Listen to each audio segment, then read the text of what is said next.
अस्सलाम वालेकुम, मैं रशीद आलम, आप देख रहे हैं तहलका न्यूज़ 7।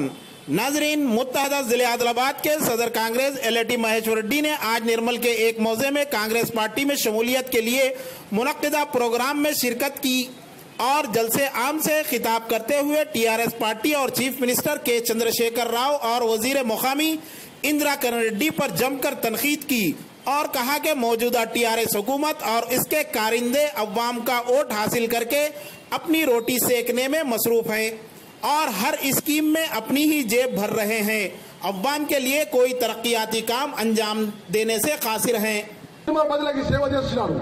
మన అన్న రాజకీయంలో వస్తే సంపాదించడానికి రాలే ఈయన ఈ రోజు సంపాదించినాడు 3 సంవత్సరాల్లో ఎన్ని కోట్లు సంపాదించినాడు ఇందిరా రెడ్డి మంత్రి గారు 5 సంవత్సరంలో మన అన్న మహేష్ రెడ్డి గారు ఎమ్మెల్యేనప్పుడు రూపాయి సంపాదించలే ఎన్ని కోట్లు ఆయన ప్రజల కొరకు పెట్టినాడు సొంత కోట్లు పెట్టినాడు ఈ రోజు రాజకీయంలో వచ్చి అన్ని కాలేజీలు అన్ని ప్రాపర్టీస్ అమ్ముకున్నాడు అంటే మన ఒక మహేష్ అన్న ఎవరు అందరు రాజకీయంలో వచ్చి ఎమ్మెల్యే ఎంపీ అయి వాళ్ళు ఇల్లు కట్టుకుంటారు బెంగళూరులో హైదరాబాద్ లో వాళ్ళు ఫ్లైట్ తీసుకుంటారు వాళ్ళు సూజన్ లైన్ లో బ్యాంక్ అకౌంట్ తీస్తారు కానీ మన అన్న రాజకీయంలో వచ్చి అన్ని ప్రాపర్టీలు కాలేజీలు అమ్మేసి మీరు నిర్మల్ ప్రజలని సేవ చేస్తామని ఈ రోజు నిర్మల్ ఉంటున్నారు నిర్మల్ ప్రజలకి సేవ చేస్తా నిర్మల్ ప్రజలకి అందుబాటులో ఉంటా అర్ధరాత్రికి నా దగ్గర రండి నేను మీతో సేవ చేస్తాను అధికారం ఉంటే అధికారం లేకుండా నేను మీకు సిద్ధంగా ఉన్నా మీకు ఎప్పుడు అందుబాటు ఉంటా మీకు సేవ చేస్తా అని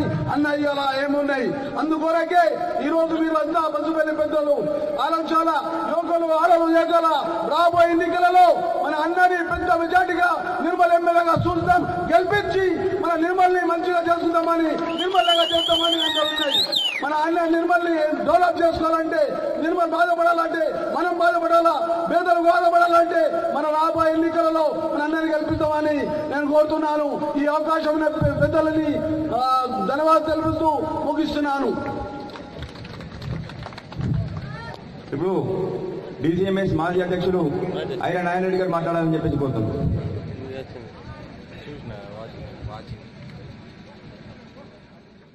వరకు 3.5 సంవత్సరాలు తెలంగాణలో 3,500 మంది రైతులు ఆత్మహత్య చేసుకున్నారంటే ఈ తెలంగాణలో ఎంతటి ఘోరమైనటువంటి పరిస్థితి నెలకొన్నదో అర్థం చేసుకోండి. ఏ రైతన్నైతే ఈ భారతదేశానికి అన్నం పెడుతున్నాడో, ఏ రైతన్నైతే కష్టం మీద కాయ కష్టం మీద తన కష్టాన్ని నమ్ముకొని బతుకుతున్నాడో, ఏ రైతైతే భూమిని నమ్ముకొని బతుకుతున్నాడో ఆ రైతు ఇలా పురుగుల మందు దాని వచ్చే పరిస్థితి వచ్చింది. ఈరోజు యువత లక్షలాది మంది యువత ఈరోజు నడి రోడ్డు మీదకి వచ్చిండ్రు. ఇంటికి ఒక ఉద్యోగం అన్నాడు, మళ్ళీ మాట తప్పిండు, అసెంబ్లీలో మళ్ళీ అంటాడు అది సాధ్యమైతే అధ్యక్ష అంటాడు. ఈరోజు మీరు యువకులంతా సోషల్ మీడియాలో చూస్తున్నారు. ఆ రోజు అన్నమాట దాంట్లో ఉన్నది, ఈ రోజు అన్నమాట ఉన్నది. అది సాధ్యమే కాదంటాడు. ఆ రోజు మాత్రం ఇంటికి ఒక ఉద్యోగం ఇస్తా అని చెప్పిండు. మళ్ళీ మాట మార్చిండు, ఏడాదికి 1,00,000 ఉద్యోగాలు ఇస్తారన్నాడు. మరి 3.5 సంవత్సరాలైంది, ఎన్ని లక్షల ఉద్యోగాలు ఇచ్చామని అడుగుతున్నా.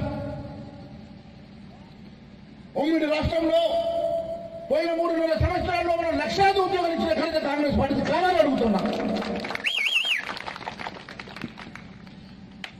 కాంగ్రెస్ పార్టీ ఎప్పుడు కూడా ఇచ్చిన మాట తప్పలేదు, ఇస్తామంటే ఖచ్చితంగా ఇచ్చి తీరున్నాం. ఆ రోజు 1,00,000 రుణమాఫీ చేస్తామంటే ఒకటే సంతకంతో ఒకే దఫా రుణమాఫీ చేసిన ఘనత కాంగ్రెస్ పార్టీ తెలియజేస్తున్నా. ఉచిత కరెంటు అన్ని వర్గాలకు మనము అండగా నిలబడ్డాం. 2 రూపాయలు ఇచ్చినాం. మరి ఇన్ని ఇచ్చినట్టు కాంగ్రెస్ పార్టీని మర్చినాం.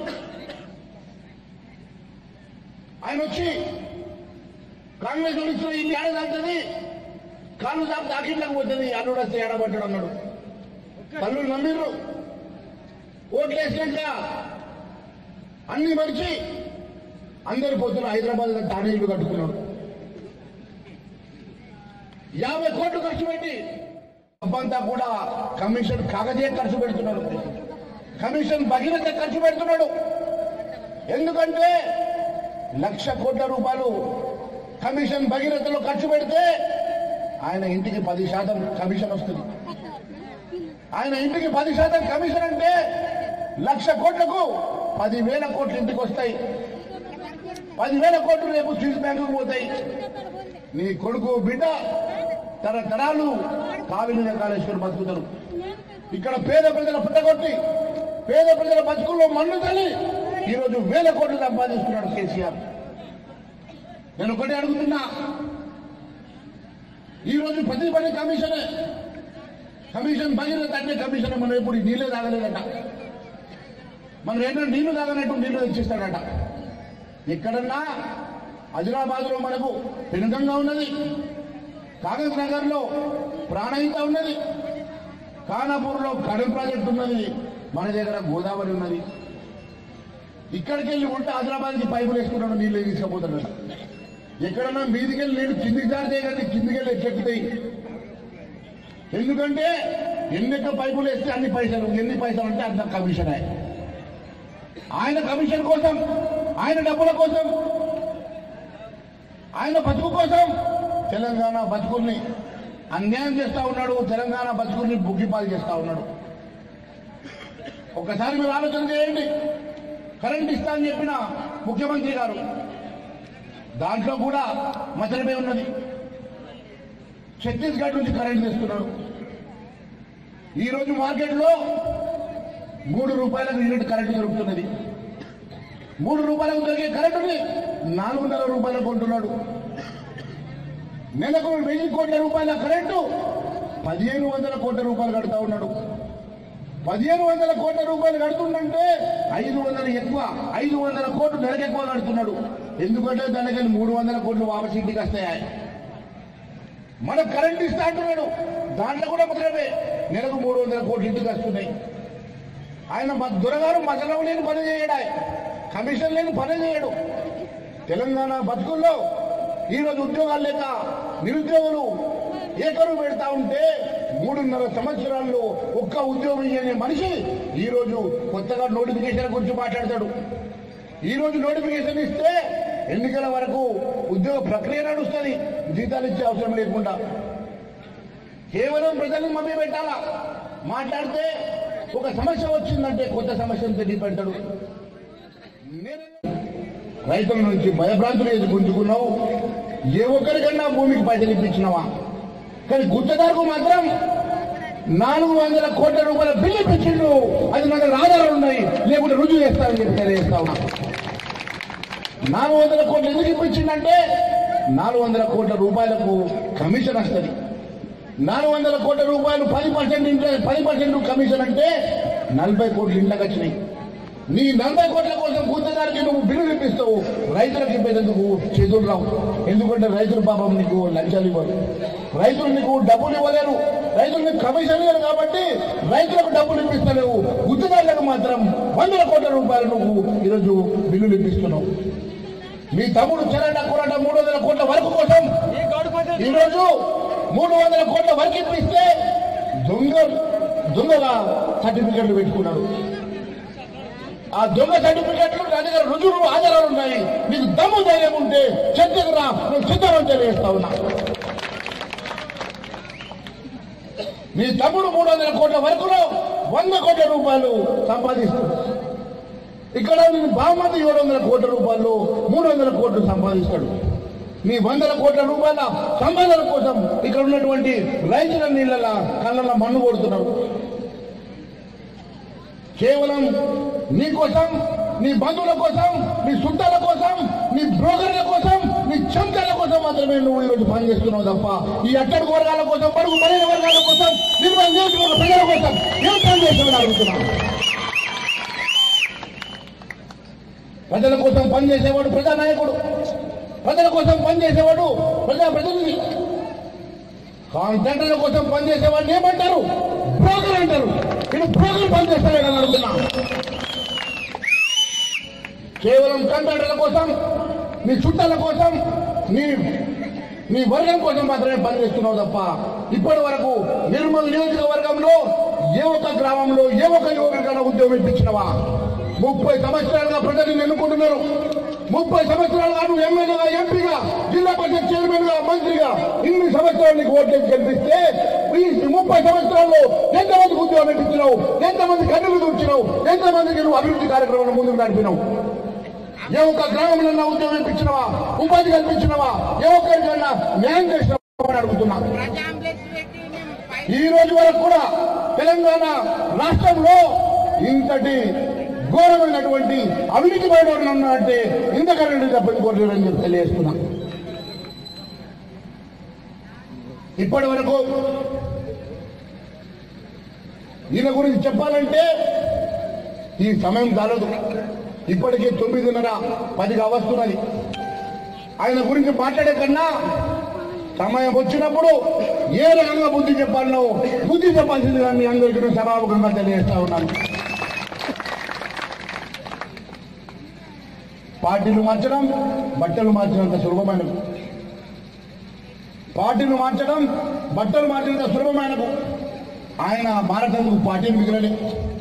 ఈరోజు కొత్తేశం వేసుకున్నాడు. మళ్ళీ ఏ పార్టీకి వస్తాడో తెలియదు, ఎట్లా వస్తాడో తెలియదు. ఒకటి మాత్రం ఆయనకు ఉన్నటువంటి ఒకే ఒక్క అహంకారం ఏంటంటే డబ్బు. అవినీతిగా సంపాదించిన డబ్బు, అవినీతిమయమైనటువంటి డబ్బు, విపరీతంగా సంపాదించినటువంటి ఆ డబ్బు ఆయనకు అహంకారం. అందుకే ప్రజల పక్షాన పోడు, ఇంటికి పోతే ప్రజలను కోరడు, ప్రజల సమస్యల గురించి మాట్లాడాడు. ఇప్పటి వరకు అసెంబ్లీలో ఒక్కరోజన్నా నిర్మల్ సమస్యల గురించి మాట్లాడిందని అడుగుతున్నా. నిర్మల్లో ఇప్పటి వరకు కనీసం నిర్మల్ నియోజక అభివృద్ధి కోసం పనిచేసిందని అడుగుతున్నా. ఏ రోజైనా ఆయన వ్యాపారము, ఆయన సొంత పనులు తప్ప ఇప్పటి వరకు ఆయన ఆలోచించిన దాఖలాలు కనబడవు. ఈరోజు సొంత నిర్మల్ జిల్లాలో కలెక్టర్ ఆఫీసులో కలెక్టర్ కుర్చీని కూడా వేలం తెచ్చిందంటే ఇంతకన్నా సిగ్గుచేటమని ఉందని అడుగుతున్నా. కోర్టు నుంచి ఆర్డర్ వచ్చింది, కలెక్టర్ కుర్చీకి వేలం వేసిండు, కలెక్టర్ కుర్చీని కబ్జా పెట్టిండు, కలెక్టర్ ఆఫీసులో వేలం వేసిందంటే ఈ ప్రభుత్వానికి ఇంతకన్నా చెప్పు దెబ్బ ఇంకొకటి ఉన్నదని అడుగుతున్నాను. వీళ్ళకు సిగ్గు లేదు, దాని గురించి ఆలోచన చేయరు. కేవలం వీళ్ళకు తెలిసిన ఒకటే విద్య, కమిషన్లు, కబ్జాలు, కమిషన్లు, కబ్జాలు. రాజకీయం చేస్తున్నదే కమిషన్ల కోసం, రాజకీయం చేస్తున్నదే కబ్జాల కోసం. రాజకీయంలో వచ్చిందే డబ్బు సంపాదన కోసం. ఇప్పటికన్నా యువతరం కళ్ళు తెచ్చిండ్రు, యువత నడుము బిగించింది, యువత ముందుకు వస్తుంది. గ్రామాన 100,000 మంది యువకులు మన వెంట నడవడానికి సిద్ధంగా ఉన్నారు. మీ అందరికీ కూడా 2 చేతులు జోడించి వందనాలు తెలియజేస్తున్నా. మీరు మా వెంట ఉండండి. ఖచ్చితంగా రేపు రాబోయే రోజుల్లో యువతకు న్యాయం జరిగే విధంగా, రైతన్నకు న్యాయం జరిగే విధంగా, తెలంగాణ సమాజానికి న్యాయం జరిగే విధంగా మీ వెంట మేము ఉంటాం. నిజంగా కూడా కాంగ్రెస్ వల్లనే న్యాయం జరుగుతుంది, కాంగ్రెస్ వల్లనే సామాజిక తెలంగాణ వస్తుంది, కాంగ్రెస్ వల్లనే అన్ని వర్గాల ప్రజలు సుఖ సంతోషంతో ఉంటారు. ఇందిరాగాంధీ సమయం నుంచి ఇప్పటి వరకు జరిగినటువంటి ఏ అభివృద్ధి కార్యక్రమమైనా, ఏ ప్రాజెక్ట్ అయినా కాంగ్రెస్ టైంలో జరిగింది. అట్టడుగు వర్గాలకు న్యాయం జరిగింది కాంగ్రెస్ వల్ల, అన్ని వర్గాలకు న్యాయం జరిగింది కాంగ్రెస్ వల్ల. మీరు ఒక్కసారి ఆలోచన చేయండి. మాయ మాటలు చెప్పే ఎంతో మంది మన మధ్యలోకి వస్తారు, కేవలం ఎన్నికల ముందు మాత్రమే వస్తారు. ఎన్నికల ముందు వారం రోజులు చుట్టాలుగా చూసుకుంటారు, దాని తర్వాత మనల్ని గెదుముతారు. ఒక్కసారి ఆలోచన చేయండి, ఇలాంటి వారికి మనం బుద్ధి చెప్పాలా? ఒక్కసారి ఆలోచన చేయండి. రేపు రాబోయే రోజుల్లో నిజమైనటువంటి తెలంగాణ, ఇందిరమ్మ సోనియా గాంధీ గారు ఇచ్చిన తెలంగాణను నిజంగా కూడా సామాజిక తెలంగాణగా మార్చుకుందాం. మన అభివృద్ధి మనం చేసుకుందాం, మన కాళ్ళ మీద మనం నిలబడతాం. మన యువతకు, మన ఇంటికి నిజమైన బంగారు తెలంగాణ సాధించుకుందామని తెలియజేసుకుంటే అవకాశం ఇచ్చిన మీ అందరికీ పేరు ధన్యవాదాలు తెలియజేసుకుంటూ ముగిస్తున్నాను. ఇంత సమయం వరకు ఓపికతోటి ఇంత దినస్వాగతం పలికి నన్ను ఆదరించిన మీ అందరికీ కూడా వెళ్ళు చెందుతూ दोस्तों सब्सक्राइब कीजिए तहलका न्यूज़ 7 को और प्रेस कीजिए इस घंटे को ताकि आप देख सकें बेहतरीन वीडियोस व न्यूज़ सबसे पहले।